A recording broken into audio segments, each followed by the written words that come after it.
আজকে চিংড়ি মাছের পুর দিয়ে আমি নানান ধরনের রেসিপি করলাম, তাহলে দেখেন। আসসালামু আলাইকুম।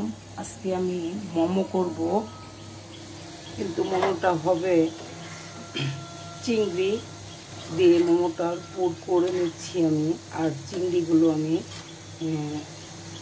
মোমো করব যখন, চিংড়িগুলো আমি একদম ছাল ছিলে ফেলেছি। আমি হালকা 2-3টা আলু দিয়েছি পুরটার মাঝে চিংড়ির সাথে। আর শুধু মোমো করব না, আজকে চিংড়ি মাছের পুরটা দিয়ে আমি আলুর চপও করব। দেখি আরও কিছু চিংড়ির রেসিপি করা যায় নাকি। এখন আমি মোমোর ময়দাটা গুলে নিচ্ছি, তেল আর লবণ দিছি।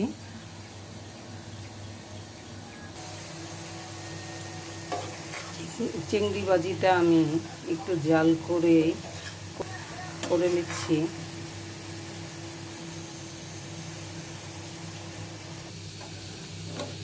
আমার পোরটাও হয়ে গেছে চিংড়ি মাছ। আর আমি মোমোর জন্য আটাটাও ময়দাটাও গুলে নিছি। আলুর চপের জন্য আলুটা আমি ভর্তা বানিয়ে নিই।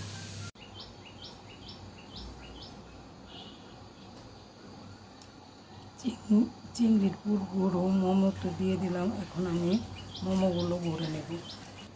চিংড়ি চপগুলো আমি চিংড়ি ভরে নিছি। এখন আমি বলে নিব চিংড়ি চপগুলো। চিংড়ি চপগুলো আমি বলে নিলাম।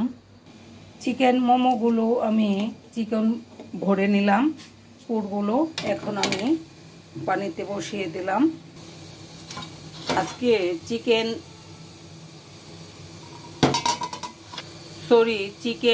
মোমো বলে ফেললাম।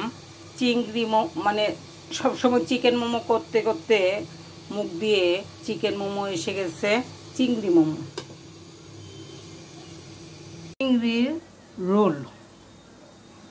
এখন আমি বলে নিই, চিংড়ি রোলগুলো আমি ভেজে নিচ্ছি। তারপর চিংড়ির সবগুলো ভেজে নেব।